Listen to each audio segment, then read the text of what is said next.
when I've spoken to people that are on self-improvement, many people say that they stop consuming content from the person that they originally watched.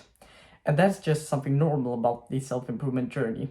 When you feel like you've moved past a certain point in your own self-improvement journey, you start consuming new things. And usually what happens is that you start with shorter form videos like TikToks and YouTube Shorts, Instagram Reels, etc.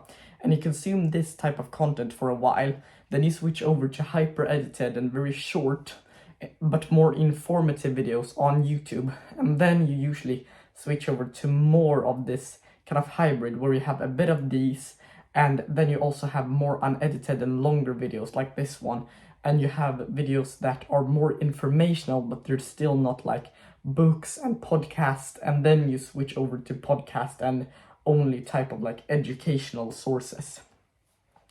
And the reason that I don't really trust the self-improvement content and the self-improvement community anymore is that many people just switch up their opinions all of the time, and it's really hard to actually follow some kind of advice, because at some point the person says to be this person, to do not do these bad habits, and then at another point they say that yeah, actually you should do these bad habits, but you should do them in this way.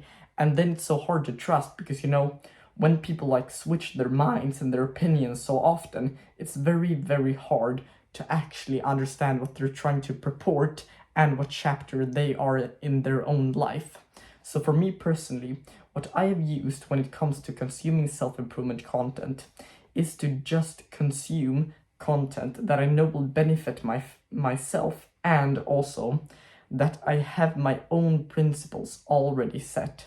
So that is extremely important. You've got to have your own standards and your own principles for what you want in life, and what you want with a person, and what advice you want to take and what advice you don't want to take. But that can be very hard, because when people are trying to enforce you and they're showing this lifestyle and they're portraying this thing, and they're using their lifestyle and their current life that they've built up along the way with very, very, very hard work, it's very hard to resist their current advice, because they portray the thing that you actually want.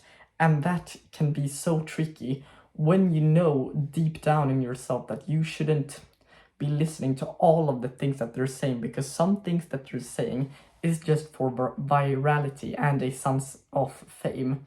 And that is actually something that you've just got to be aware with, because many, many influencers do this just to polarize people and to get more people to watch and to speak about them, just because they are on these sides on the spectrum. They're like on the opposite sides. It's like love or hate that person.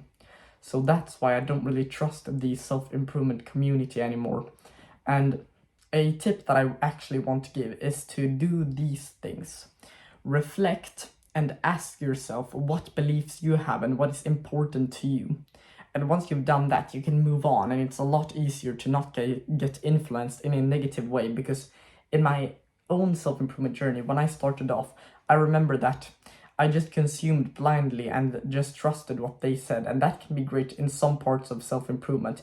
But when it comes to your own opinion, you've actually got to be able to defend it. And this isn't to say that their opinions are bad, but just acknowledge their opinions and just don't blindly trust them, because that can be dangerous if you go too far with that. Another thing is to just consume from the people that you resonate with and the people you relate to the most. And another thing that can be very, very useful is to focus on your own growth as an individual and focus on your own journey. That is extremely important. So I really hope that you got some value out of this video, and be careful with what you consume, and see you in the next one.